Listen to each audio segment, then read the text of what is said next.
Well, that too, but also throughout the school.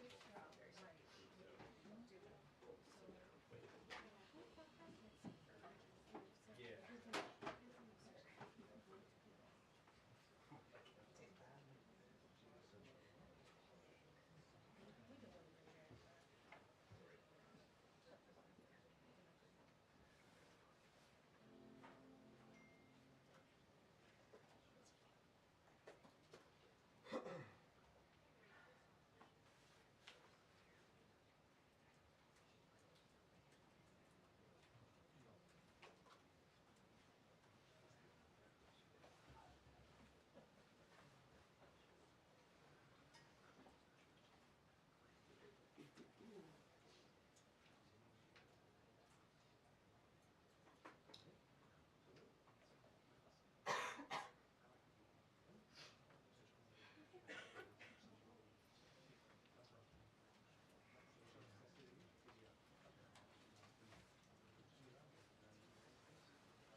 Yeah.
Good afternoon, everybody. Good to see you all. Since Inauguration Day, President Trump has secured trillions of dollars in private and foreign investments. Every single day, more money is pouring into our country, which will create more jobs for hardworking Americans. Today, Schneider Electric pledged to invest more than $700 million in the United States to boost American energy infrastructure and AI. On Monday, Hyundai announced a $20 billion investment in the United States, including $5.8 billion for a new steel plant in Louisiana, which will create nearly 1,500 high-paying jobs. President Trump is truly turning America back into a manufacturing superpower. Yesterday, President Trump marked National Medal of Honor Day by meeting with 21 of our nation's bravest heroes and incredible patriots who have been awarded the highest military honor. Beautiful picture. The president also signed a historic executive order to protect the integrity of American elections by strengthening voter citizenship verification and banning foreign nationals from interfering in U.S. elections.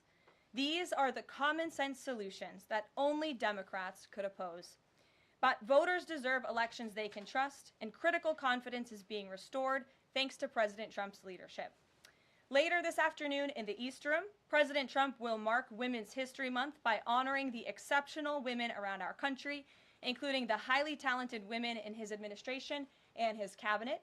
And on an additional scheduling update, the president will hold a press conference in the Oval Office today at 4 o'clock p.m.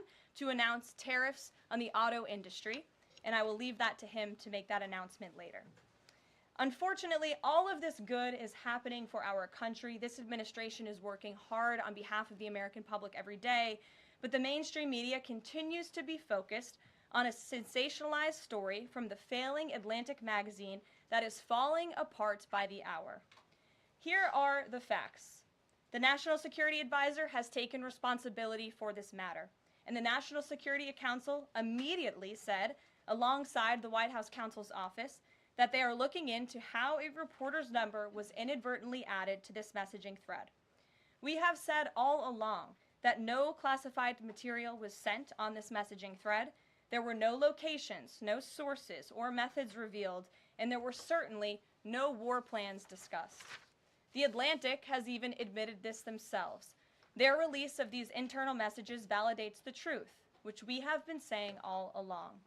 If this story proves anything, it proves that Democrats and their propagandists in the mainstream media know how to fabricate, orchestrate, and disseminate a misinformation campaign quite well. And there's arguably no one in the media who loves manufacturing and pushing hoaxes more than Jeffrey Goldberg. Goldberg is an anti-Trump hater. He is a registered Democrat. Goldberg's wife is also a registered Democrat and a big Democrat donor who used to work under who? Hillary Clinton.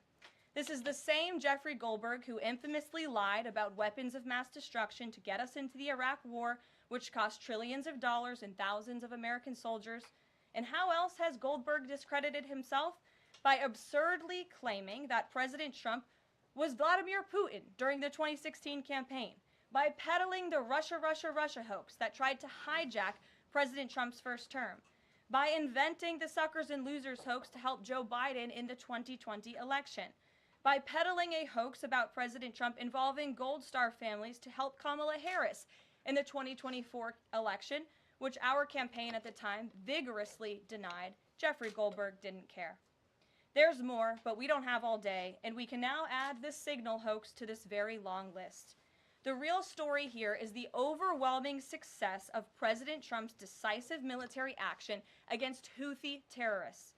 On March 15th, President Trump ordered a series of military operations against the terrorist Houthis to defend U.S. shipping assets in the Red Sea, restore freedom of navigation for international shipping, and defend the United States from enemy threats. United States forces successfully struck dozens of targets across Houthi-controlled territory. And as a result of these actions, several Houthi leaders were killed, including the Houthi drone chief, his deputy, and several of their drone experts and other key leaders. We also destroyed command and controlled facilities, weapons manufacturing facilities, and advanced weapons storage locations. And it's important to remember why this powerful action took place in the first place. Because of Joe Biden's incompetence and pathetic weakness on the world stage for years, the Houthi terrorists grew emboldened. Immediately after taking office in 2021, Joe Biden removed the Iran-backed Houthis from the foreign terrorist organization and specifically designated global terrorist list. Did anybody in this room ask the Biden administration at the time why they made such a stupid mistake? This reckless action undid the designation put in place by President Trump during his first term, and what followed was predictable and devastating. The Houthis targeted U.S. military ships and aircraft, hit commercial ships, including U.S.-flagged vessels, threatened our personnel overseas, and attacked our allies in the region. This resulted in more than a year of U.S.-flagged commercial ships being prevented from safely sailing through the Suez Canal, the Red Sea, and the Gulf of Aden. This had a massive negative impact on global trade of the economic security of the United States. Joe Biden was the commander-in-chief, and he sat on his hands while the United States of America was bullied and embarrassed by terrorists. President Trump and his team are putting a stop to these threats and restoring American strength around the world.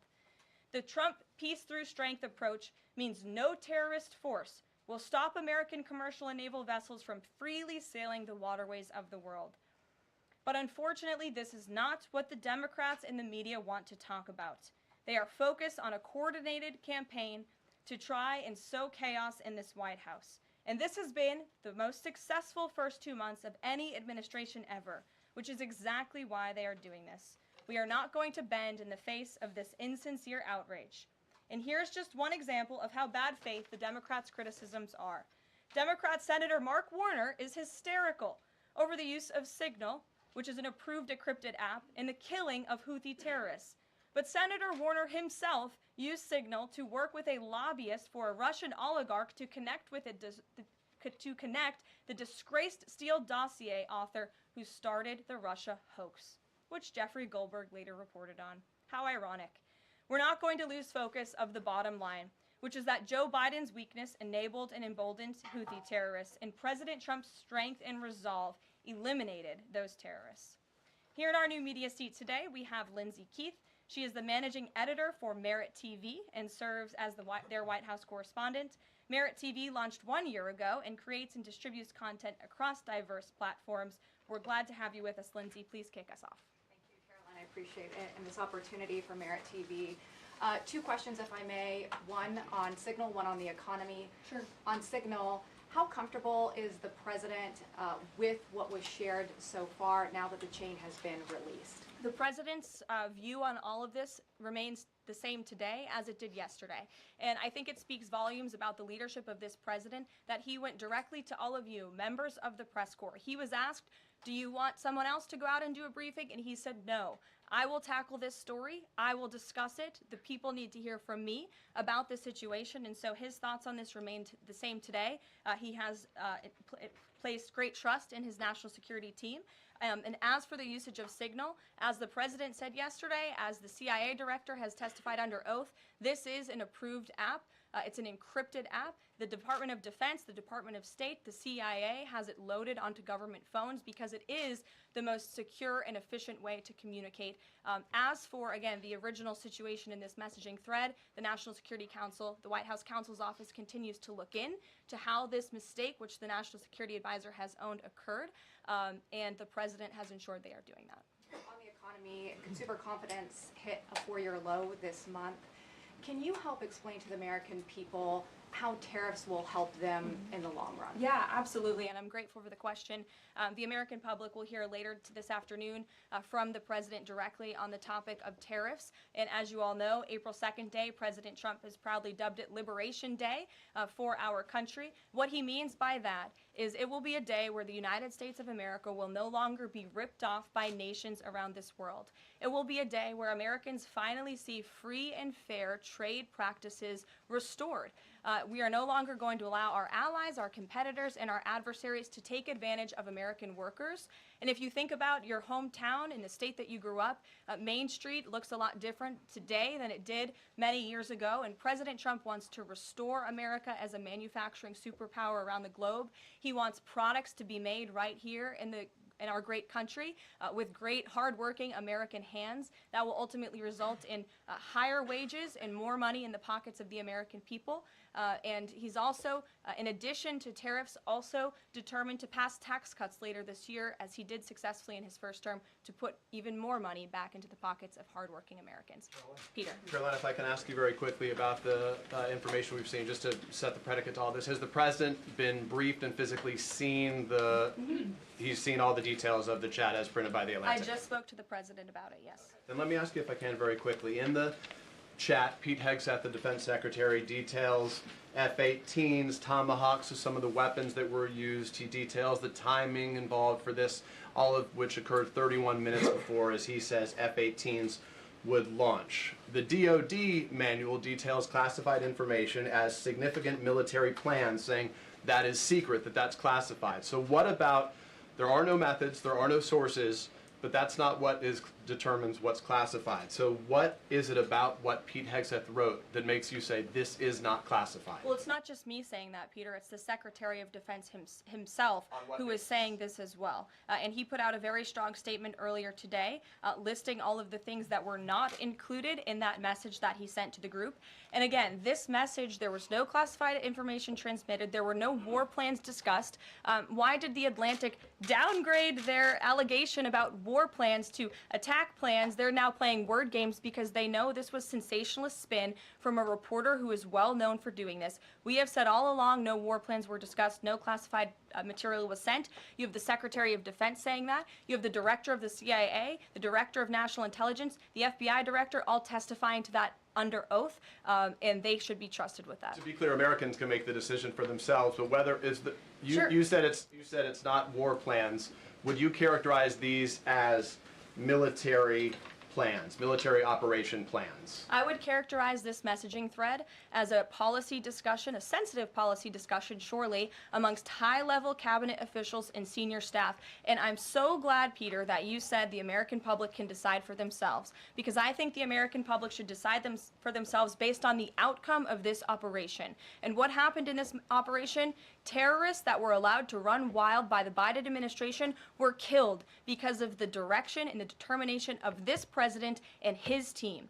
And this message also shows, this messaging thread also proved that President Trump has an incredibly dynamic team who is working incredibly hard, flying all over the world to secure world peace and to fix up the foreign policy crises that the previous administration left for this team to inherit. So to be clear, we all in this room and around the country would agree that we're glad no American service members were harmed, and we're glad that the mission was a success. We'll stipulate that. But the president said that Pete Hegseth said none of this was classified. So given the president has seen it now, and given the president understands that significant military plans are deemed classified as secret, how does the president view none of this, which details times and weapons and more, as being not classified? I've already been asked and answered this question. The president's thoughts on this remain the same today as they were yesterday, On what basis, as I'm well as the Secretary of Defense. This question has been asked and answered. There was no classified material discussed. Jackie. On what basis I was asking? Go ahead, Jackie. Thank you, Caroline. So why aren't launch times on a mission strike classified? Again, I would defer you to the Secretary of Defense's statement he put out this morning. There were various reasons he listed, things that were not included in that messaging thread that were not classified. And again, going back to the American public, do you trust the Secretary of Defense, who was nominated for this role, voted by the United States Senate into this role, who has served in combat, honorably served our nation in uniform? Or do you trust Jeffrey Goldberg, who is a registered Democrat and an anti-Trump sensationalist reporter? This president and this national security team are putting our national security and the American people first. We are restoring American strength around the world, and the results of this operation speak for themselves. Putting aside Jeffrey Goldberg, though, just for, for American service members who are going to have to carry out these missions in the future, what I guess the message that's coming from the response to all this that we're hearing is that, nothing sensitive happened. And I guess the logical conclusion of that is that if these messages had gone out publicly prior to the launch, that wouldn't have been a risk to service members. I don't know that they're comfortable with that. So can you explain, had these messages been published, would the plans have moved forward? Would the launch have still taken off? What I can tell you is that the President, as the Commander-in-Chief of our United States Armed Forces, and Secretary Pete Hegseth, who is an incredible man and a warfighter himself, take the lives of our American service members with the utmost responsibility, and they would never do anything intentionally to put their lives at risk. And again, they are working hard on that every single day, and we are protecting our service members while also restoring peace throughout this globe. It's something the previous administration has not done. And I would just add one more point. We are not going to be lectured about national security and American troops by Democrats and the mainstream media who turned the other cheek when the Biden administration, because of their incompetence, left 13 service members dead in Afghanistan, and not a single person in the previous administration was held accountable for that botched withdrawal. Joe Biden said, in fact, it was a great operation. That is despicable. It's unacceptable to this president and this Secretary of Defense. The National Security Advisor has taken responsibility for this inadvertent number being added to the messaging thread. But above all, we take the lives of our troops, safety, security, prosperity around the globe with the utmost seriousness. Goldberg's intentions, do you believe Jennifer, that he go would ahead. release that to embarrass the administration ahead of the worldwide threats? Jennifer, go ahead. Given what you've said about the president's trust in his national security team, can you say definitively that no one will lose their jobs? No one will lose their job at all because of this signal situation? What I can say definitively is what I just spoke to the president about, and he continues to have confidence in his national security team. One more, can I ask one more, Karen? On the targets in Yemen, on March 15th, can you say were 100% of the targets that were planned for March 15th, were they all destroyed? Because that would be an indication if some of them were moved or they were not all hit, that maybe perhaps some of the enemies were able to get some of the information in that signals chain. What I can say about the operation is what the Department of Defense has put out there. I would refer to them for any further operational details. But there have been more than 100 strikes conducted against Houthi targets, and they have hit key Houthi leaders, air defense systems, command and control nodes, headquarters, weapons manufacturing and storage facilities, and these operations will continue until the freedom of navigation in our seas is restored and U.S. shipping can safely transmit without the fear of attack. And again, we believe that this has been a very successful operation thus far, and it will continue until this administration feels it no longer has to, and these terrorists have been taken out, which again is something the previous administration should have done, but they didn't, and now we've inherited this crisis. Stephen. Thank you, Caroline. I'd like to clarify something about the investigation and also ask about some conservative commentary. On the investigation, Mike Waltz said last night that he had spoken to Elon Musk about figuring out how Jeffrey Goldberg's number got in his phone. You mentioned the NSC and the White House counsel's office investigating. Can you just clarify who is investigating, who's leading that, and also Dave Portnoy, who endorsed President Trump, said today that he thinks that Mike Waltz should leave. Could you respond to that? Sure. Great respect for Dave Portnoy, but I just answered that previous question from Jennifer. As for your original question about who's looking into the messaging thread, the National Security Council, the White House counsel's office, and also, yes, Elon Musk's team. Elon Musk has offered to put his technical experts on this to figure out how this number was inadvertently added to the chat. Again, to take responsibility and ensure this can never happen again. I have two questions. One on a follow-up on something you just said. But since we have these messages released, and you said that the president has now personally reviewed them, at the chat at one point, Pete Hegseth wrote 14-15 strike drones on target, and in all caps he said, "This is when the first bombs will definitely drop." Does the president feel that he was misled by his national security advisors, whoever it was that told him there was no classified information in there, now that he's seen these messages? I've now been asked and answered this question 3 times by the both of you, and I've given you my answer. The president feels the same today as he did yesterday. Okay. Philip. And on my follow-up on what you had just No, said. go ahead, Philip. I have a Caitlin, quick- I'm not taking your follow-up. The vice Philip, go I have president a follow-up on something you expressed just said, though, Caroline. That's Caitlin, regarding I'm not Jeffrey taking Goldsberg. your follow-up. Philip, go ahead. I've called Thank on you. you. The vice president seemed to express some frustration that Europe wasn't doing more to police waterways in their backyard, noting in that signal thread that 40% of European trade goes through the Suez Canal.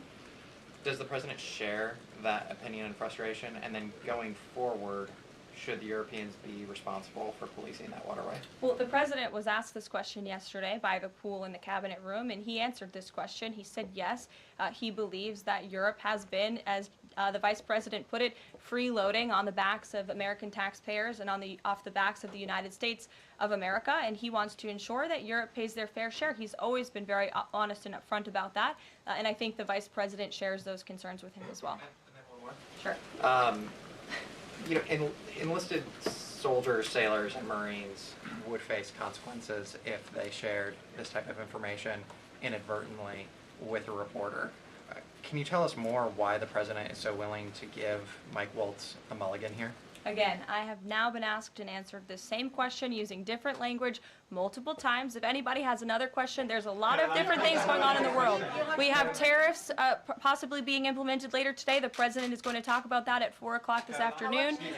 Sure, go ahead. Okay, thank you for taking my question. I wanted to first and foremost thank the administration for the election integrity executive order, because so many journalists for 4 years were banned from talking about this very subject. So thank you to the administration for that. My question is, yesterday President Trump, when signing the order, said that there is more to come when it comes to election integrity.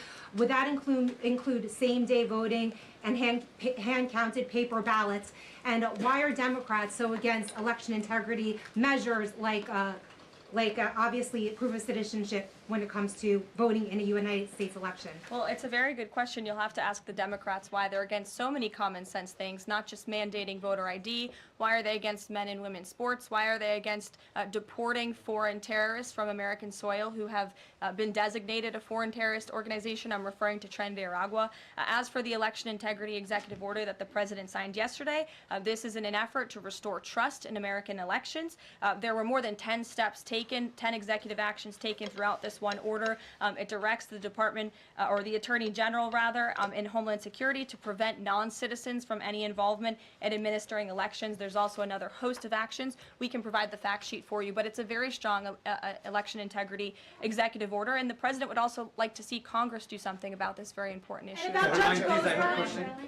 Sure, go ahead. Caroline, the Republicans and Democrats alike have been expressing some concern about the frequency with which senior Trump officials have been using the Signal app.